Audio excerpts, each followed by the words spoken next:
Hi all. இன்னைக்கு டெல்லி சுல்தான்கள் உருவாக காரணமாக இருந்த முகமது கோரி பற்றி பார்க்கலாம். இவர் தான் இந்தியாவில் முஸ்லீம்கள் ஆட்சி ஏற்பட காரணமாக இருந்திருப்பார். காலம் 1149லேருந்து 1206. இவர் ஆப்கானிஸ்தானில் கோர் அப்படிங்கிற குறுநிலத்தை ஆட்சி செஞ்சுட்டு வந்த மன்னன். இவர் கஜினி முகமதுக்கு கப்பம் கட்டிட்டு வந்திருப்பார். இந்த கஜினி முகமது யாருன்னு பார்த்தோம்னா, இந்தியா மீது 17 முறை படையெடுத்து வந்து இந்தியாவில் இருந்த வளங்களை சுரண்டிட்டு போனவர் தான் கஜினி முகமது. இவர் இருந்ததுக்கு அப்புறமா முகமது கோரி என்ன பண்ணுறாரு அப்படின்னா, 1173 கஜினியை கைப்பற்றுறாரு. 1175 முல்தானையும் 1186 பஞ்சாபையும் கைப்பற்றியிருப்பாங்க.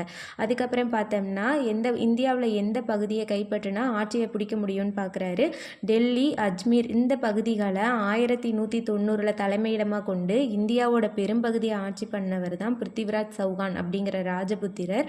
இப்போ இவரை போர் புரிஞ்சு தோத்துட்டோம்னா இங்கே நம்ம இந்த இடத்த கைப்பற்றி ஆட்சி புரியலாம் அப்படிங்கிறத அவர் தெரிஞ்சுக்கிட்டு 1191 ஹரியானாவுக்கு பக்கத்தில் இருக்க தரைன் அப்படிங்கிற இடத்துல பிருத்திவிராஜ் சௌகானோட போர் புரிகிறாரு. இதில் என்ன ஆகுதுன்னா, முகமது கோரி தோற்று போயிடுறாங்க. பிருத்திவிராஜ் சௌகான் ஜெயிச்சிருவாங்க. இதுதான் முதல் தரைன் போர் 1191.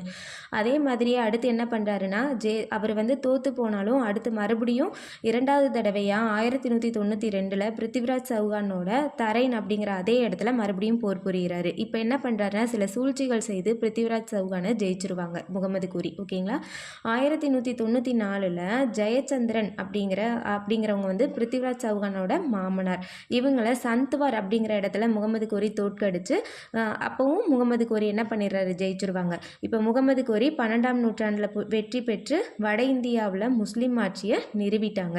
முகமது கோரியோட அடிமைகள் யார் யாருன்னு பார்த்தோம்னா, குத்புதீன் ஐபக், அப்புறம் முகமது பின் பக்தியார் கில்ஜி. இந்த குத்புதீன் ஐபக்கு டெல்லியில் ஆட்சி பொறுப்பையும், பக்தியார் கில்ஜிக்கு பீகார், வங்காளம் இந்த பகுதிகளில் ஆட்சி பொறுப்பையும் கொடுத்துட்டு கோரி ஆப்கானிஸ்தான் போயிடுவாங்க. 1206 என்ன பண்ணுறாங்கன்னா, கோரி இறந்துருவாங்க.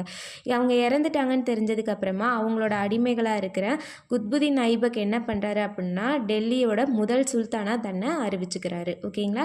இப்போ குத்புதீன் ஐபக் டெல்லி சுல்தான்களில் அடிமை வம்சம் அப்படிங்கிறத அவர் தோற்றுவிச்சிருப்பார். இப்படி தான் டெல்லி சுல்தான்கள் உருவாயிருப்பாங்க. அதுக்கப்புறம் அடிமை வம்சம் வந்திருக்கும். அதை நெக்ஸ்ட் வீடியோவில் பார்க்கலாம். இந்த கண்டென்ட் உங்களுக்கு யூஸ்ஃபுல்லாக இருந்திருக்கும்னு நினைக்கிறேன். இது மாதிரி நிறைய கண்டென்ட் பார்க்குறதுக்கு என்னோட இந்த சேனலை சப்ஸ்கிரைப் பண்ணிக்கோங்க. தேங்க்யூ.